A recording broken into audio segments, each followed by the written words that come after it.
अरे हा आविष्कार असं काय बोलून आला? चला तुम्हाला सांगतो. तो व्हिडिओ शेवटपर्यंत नक्की पहा आणि आपल्याला फॉलो पण करून घ्या. काय म्हणता मंडळी? तर कशा? तर आज जायचं होतं आपल्याला येवद्याले, की कारण असं आहे की आविष्काराचा ऐकला होता फोन, तर आपल्याला जायचं होतं येवद्याले. जास्त टाइम न घालता आपण डायरेक्ट आलो येवद्यात. येवद्यात आल्याबरोबर पहिले तर आम्ही दुकानात घुसलो. दुकानात घुसल्याबरोबर आपण फोन दाखवला. फोन दुरुस्त व्हायसाठी 15-20 मिनिटं लागत होते. आता 15-20 मिनिटं काय करा काही समजत नव्हतं. मग तिथे होतं समोर चायचं दुकान. मग आम्ही चायच्या दुकानात आलो. मस्त आपण एक दोघांनी चाय घेतला. कसं तरी आम्ही 15-20 मिनिटं टाइम मध्ये गमावून टाकला. मग तिथून आलो आपण मोबाईलच्या दुकानात. मोबाईलच्या दुकानात येऊन पाहतो की आपला फोन झालता, पण तसं निघालो आपण घराकडे. आणि घराकडे जातात आपले डोक्यावरचे केस जास्तच उडत जात. म्हटलं आज एक केसच कापून टाका. आपण कटिंग करायला तर आलो, पण तिथे भेटले ना आपल्याला एक बाबा. चला तुम्हाला तो बाबा दाखवतो.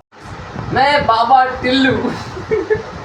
तुम्हाला हे बाबा टिल्लू कसे वाटले हे नक्की सांगा. बाबाले सोडा, आपल्याला करायची होती कटिंग. तर सर्वात पहिले आपण केली कटिंग आणि कटिंग करून निघालो आपण घराकडे. कारण की पाण्याचा मौसम असा झालता की काय सांगू तुम्हाला. घरी येऊन पाहतो की ओम्या घराच्या वर धसला होता. गडी तोडत होता गणपती बाप्पासाठी फुलं, तर गळ्याचं काही खालून हात काही पुरत नव्हता, म्हणून गडी डायरेक्ट घराच्या वरच धसला. तिथून गेलो आम्ही गणपती बाप्पासाठी हराय आणाले. आम्ही आणतो हराय. तोपर्यंत तुम्ही करून घ्या आपल्याला फॉलो. तोपर्यंत भेटूया आपण पुढच्या ब्लॉगमध्ये. तोपर्यंत तुम्ही करून घ्या आपल्याला फॉलो.